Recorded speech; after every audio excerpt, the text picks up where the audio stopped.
you just get everything dialed up and ready. You run a few plays. You don't want to like. You're not really trying to show the whole play. So the first couple weeks, you're running points with AC. Last week, you're running points with damage. You're kind of, kind of building, a compilation of different plays and.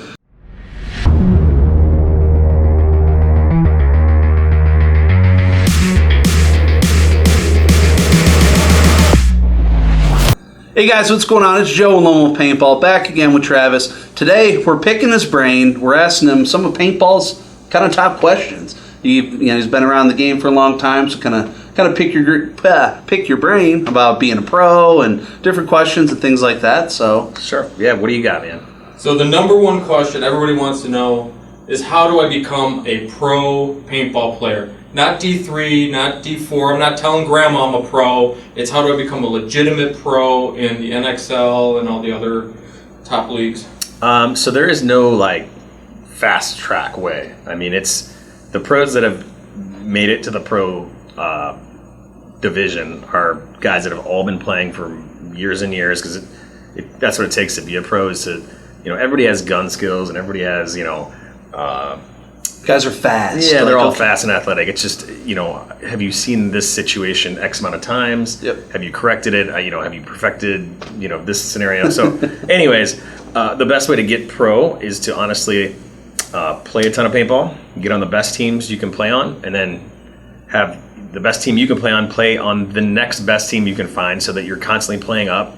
And once you work your way up the divisions, you get into D1 or semi-pro or something like that. Pros then are starting to look at you to see, okay, who's the up-and-coming talent and stuff like that. And then, honestly, at practice, if you can play against your local pro team, you go shoot a few of those guys, you start to turn some heads. Yeah, no, that's for sure. I mean, another way to get respect than smack you in the face once to try you go, all right, who the hell's that kid? Because I'm going to make sure he wears one next game. So. Right, exactly. But, yeah, no, that's how you stand out. So, yeah, get out there. I mean, just you got to track guys like you down, like, all right, where's Infamous Practice, and follow their social media. See, Dynasty's at Velocity this week, maybe I'll show up, and if I'm lucky, they'll let them thump on me a little bit, Exactly. But that's how I'm going to learn, and that's how they're going to say, hey, this kid's got heart. He shows up every weekend, he's taking a beating, and keeps on coming back. He's buying paint, and that's a lot of it too. I mean, keep people at think sponsorships. How do sponsorships work nowadays? That's another good. Man, that is kind of talking about spending money and whatnot. If you want to be a pro player, it's going to cost you. Right? Yeah. There's a long road of putting out money before you ever make a dime. So be prepared for that.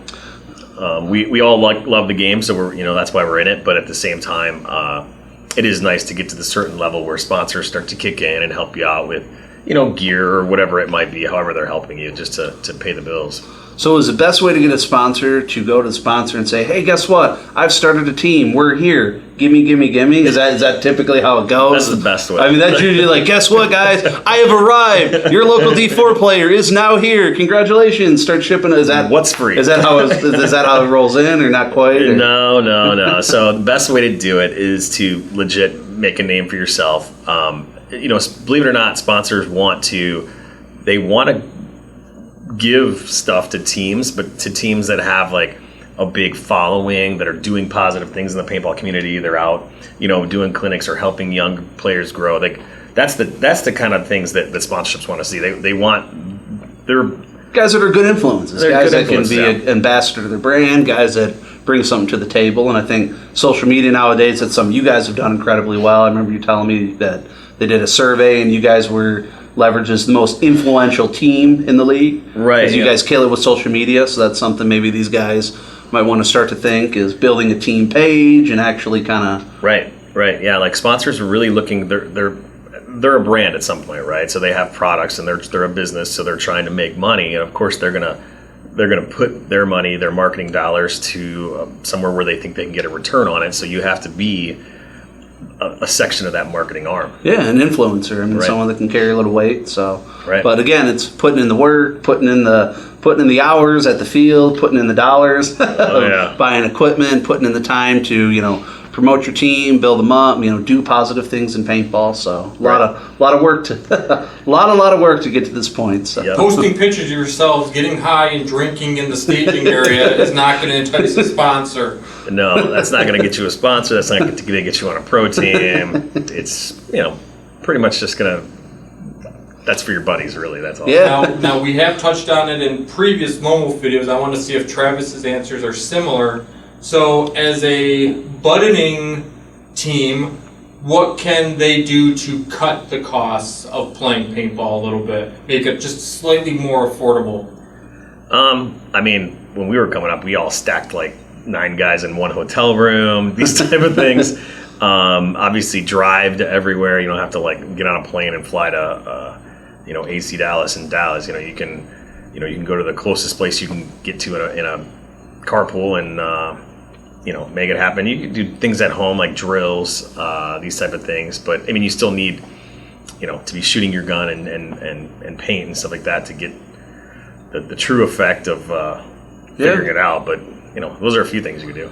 Yeah, no ways to cut corners. I mean, you can start talking to local fields if your team's actually willing to truly help out and give back. Hey, are you willing to actually build bunkers at the field? I mean, you can, other ways, teams can make money, things like that. I've seen groups get creative with, raffles. I think I reffed for your dad. Yeah. For paint. Reffing. Yeah. I mean, there's stuff, stuff you can do, but again, it's work. You get out of it what you put into it. You put nothing into it, you get nothing out of it. Right. Right. I mean, and anytime a local tournament has an event, they do want qualified refs. So if you're maybe you're not like gonna play it, you can go help and ref it, and that's an easy way to pay for your next event or whatever. So yeah, well, that's sure. Give back, and then you can learn all the trials and tribulations of reffing. When the next time you start laying into a guy and you think you have all the answers, well, go out there and show us. Yeah, that guy really cheats.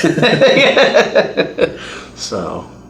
But so Dallas is coming up this week. I'm not sure exactly when this video will air, but this is Dallas week is upon us. This is Dallas prep week. So yeah, this is Tuesday before Dallas. So what is your schedule? So I would assume the last 2 weeks. NXL layout's been out the last 3 weeks because of Easter. Right. So all right, so the layout came out 3 weeks ago now. So what was weekend one? Well, what did you guys like? What do you guys do to get ready? So I'll take you through what we do. So 3 weeks ago, layout came out. We all flew into Dallas and we went and practiced AC Dallas at Paintball Fit. It's a great facility. And they have like this private field and we ran as many. So a Saturday, Sunday grinder. You guys flew in Friday afternoon, Friday evening. Some guys probably by the seat of their pants Saturday morning. Well, and it was storming. It's Dallas. Yeah, of course. And flights are delayed. You get in at like midnight, 1 o'clock. You get up at like 6, 7 in the morning, get to practice. We actually showed up and it rained so hard that you couldn't even get out of the cars. It was like lightning and all this crazy stuff. So typical Texas weather. Yeah. So then we went to lunch. We came back and we played from probably about 2 or 3 until dark. All right. Then we did the same thing the next day. Sunday. Yeah, on Sunday. Then we all get on airplanes, fly back to your families. So when you show up to a practice, obviously you'll see on the guys' social medias or talking about practice. So when you scrimmage AC Dallas, are you guys doing drills? Are you doing just scrimmages? Are you guys working on situationals? Hey, let's do a 3-on-2. Put a couple guys on my Is it just what? How does that work when you guys do a practice with another team? So normally the coaches sort of work it out as what do we want to work on, and most of the time if it's the first weekend, mostly we just want to rip a bunch of points, right? Because then you're just 5-on-5. Get a feel for the layout, just so you guys go out there, just kind of just start mixing it up, and first weekend. Yeah, first weekend we swap sides, and in that way it's a little unpredictable. So I might say, hey, let's go 3 Doritos this game, and they might say 3 steak, whatever. It's just, it is what it is. But you learn how to play the layout, then you fine tune it. And sometimes we'll say situationally, hey, we're going to play 4-on-5 now, and you guys have to come, and you have a minute. We'll do some stuff like that just to sort of dial in our quick points and dial in our defense if we do have a penalty kind of thing. All right. So speaking of AC Dallas, was the burger god out there? That's what the people want to really know. He was not. I think there was Coachella or something that weekend. Oh, yeah. No, I mean, I hear you. I mean, Coachella's kind of a big deal, I guess. Coachella's a big deal. He was posting pictures of the babes. Hey, he was doing it right, bro. Yeah, he looked like Paintball Bilzerian out there. Yeah, Paintball Bilzerian, that's right. So, probably had a better weekend than we did. So. Yeah, right. He wasn't in the rain, that's for sure. So, speaking of traveling, what is 1 or 2 items not paintball related that you have to have with you when you travel? Well, me personally. Yeah, you personally. Well, since I'm always on the road, I always have to have like my laptop and work essentials that you can kind of do it from the road. I don't know, work essentials. My phone. Phone, charger. Yeah, my all the phone nest- died on the road last week, and I didn't know what to do. I was like, "How do I? I can't even get to the. I was like, I can't take an Uber to Apple. Like, I don't even know how to do this. I was stuck. I'm like, But I don't even have GPS. I don't even know where to go. Like I had to go to a gas station I and had to go to ask a public library. look up a computer. Or, hey, ask the local guy. Like, all right, where's the? Yeah. Do you want me to finish telling you? Like, We'll get back. Yeah. So just so that it doesn't get too choppy. Yeah. But then, then Easter weekend, some of the guys have families, and so they wanted to do the Easter weekend with their family. And then pretty much all the players went out and played 1 or 2 days. You know what I mean? On Easter weekend, on so their everybody own, kind of yeah. did. Which I know this probably wasn't quite the typical. But that's why the NXL came without, gave it that extra week, just because they knew Easter would be kind of screwy. So first weekend was just straight point grinder down with AC Dallas. Next weekend, everyone kind of, because you're all across the country. Yeah, right? we got guys everywhere from Seattle to Maine. Really. So everybody kind of went out their local fields on Saturdays. Probably did drills, kind of ran some layouts. And Exactly. Easter with family, and then right back on it. So then Friday of this week, we flew down to Orlando and we went and played against Damage.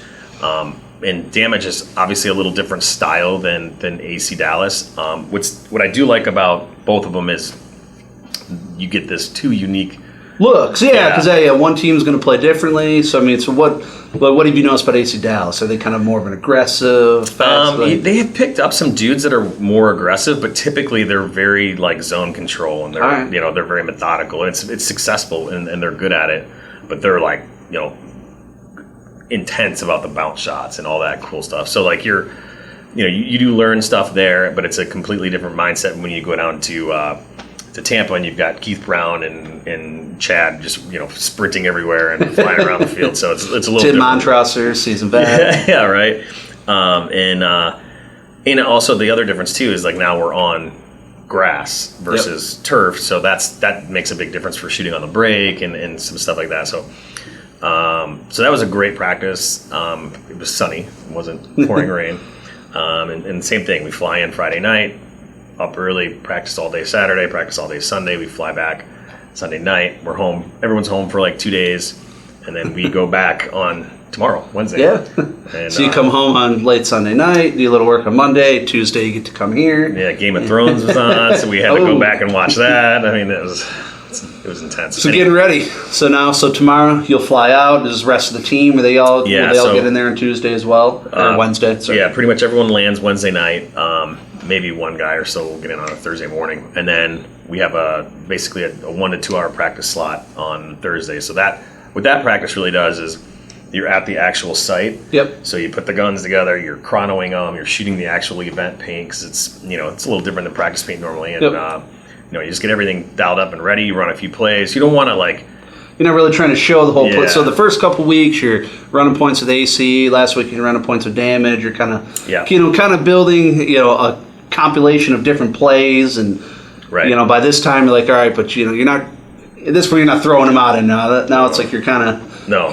Yeah, so like I have like that one worked. You know what I mean? And then so we have a really good idea after 4 or 5 days on the layout what our bread and butter plays are, but we don't necessarily pull those out at that practice. That's get polished up, but not show. Like you said, making sure the guns are working, testing the paint lots, making I want this lot number. This one's shooting a little better than that lot number. So this is just kind of keeping everybody moving, keeping the gun skills, and not trying to go too hard so nobody gets hurt or anything crazy. Yeah, and then 3 days of paintball coming up, and you got Friday, Saturday, Sundays, all games, and Yep. So you guys, the pro, you'll play 2 matches on Friday, 2 on Saturday, and then hopefully 4 on Sunday. Right? That's right. Quarter semi, 3 on Sunday, quarter semifinals. Yeah, and being that it's Dallas, we're all like, right now we're like, okay, do we have lids for our hoppers for the rain, and do we have visors, and do we have Yeah, so like clear lenses. That type of prep. Like people ask, like, all right, they know like your traditional NFL teams. I mean, they got locker room guys, or they got they're looking. All right, we're playing at Minnesota this week, and we're on turf. They're swapping out cleats now. I mean, so you guys kind of handle obviously. Yeah, we're on the Weather Channel app, texting each other. And we're like, bro, it's pouring, 100% chance of rain. What do we do? So just trying to figure out, like, all right, we need this, we need that, and so. But cool, and then so when you guys get to the event, is it just it's all business and that point? So what do you guys do at night? I mean, you guys hang out? Is it? I'm sure pretty low key. And yeah, I mean, if this was like Avalanche in the late '90s, we'd probably be out till the morning. But closing the hotel bar down and whatnot. But no, we keep it pretty low key. I mean, everyone on Infamous is if they're not family man, they're married or whatever. So everyone's there for business. Everyone's there to win. We take our paintball real serious. So it's kind of like we talk about game plans. We pretty much have a team dinner. We'll have a team meeting. You guys usually stay like at a big team house, or do you hotels? Or it depends where we're at. If we're in a cool spot like Orlando where they have those like Airbnb houses, we'll do that. But if it's like Dallas, we're just staying at the local hotel. All right. Yeah. So it's team meeting at night, break bread, have dinner, discuss plays, and figure out the game plan for the next day. And then obviously everyone's on a schedule. We have a group text that keeps everyone on point. And you're like, hey, we got to do the headshots here and the autograph signing there. And so that's a lot of it too. Yeah, so I mean, aside from you guys just playing, being a pro team, you probably get sucked in on a lot of other. So what's your sponsorship obligations? So normally if the sponsor, especially if the sponsor has a booth there, they like when you generally hang out there, and they'll sometimes have posters, and they'll want to do giveaways and things like that. So they want their pros in there signing autographs and hanging out and talking to kids and doing that kind of stuff. Yeah, being brand ambassadors. So another thing, if you guys are looking to pick up a sponsor, you got to be that familiar face, be hanging around, keeping the booths looking lively. Yeah, right. All that. The crowds draw other people in. So what's the best advice for you? Yeah, let me start that over again. We'll just scratch that.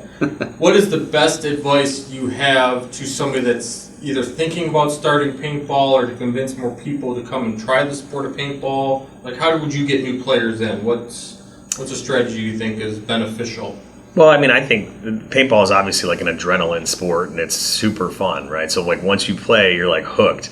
I encourage anybody to try it at a birthday party or any type of stuff that you guys specialize in, and if they continue to like it, and hopefully they do, then they're buying their own equipment, and then they're playing their little local tournament, and then just working their way up and staying in the sport.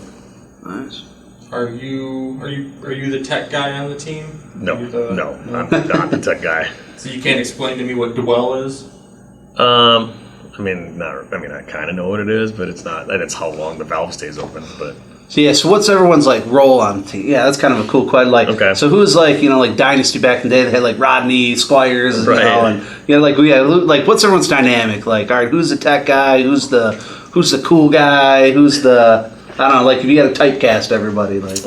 My team. So I would say that I'm definitely like team dad. Right? You're the dad. I'm the oldest guy. You got 4 kids already. Yeah. You got another 7 that you got to manage at the event with your players. Right, and I have to balance, like this guy's mad about this or this guy needs that. I'm kind of the, I don't know what you call that, but anyways. The father figure, the mediator, the glue that holds them all together, the problem solver, and the one that kisses the boo-boos when someone's feelings get hurt. Right.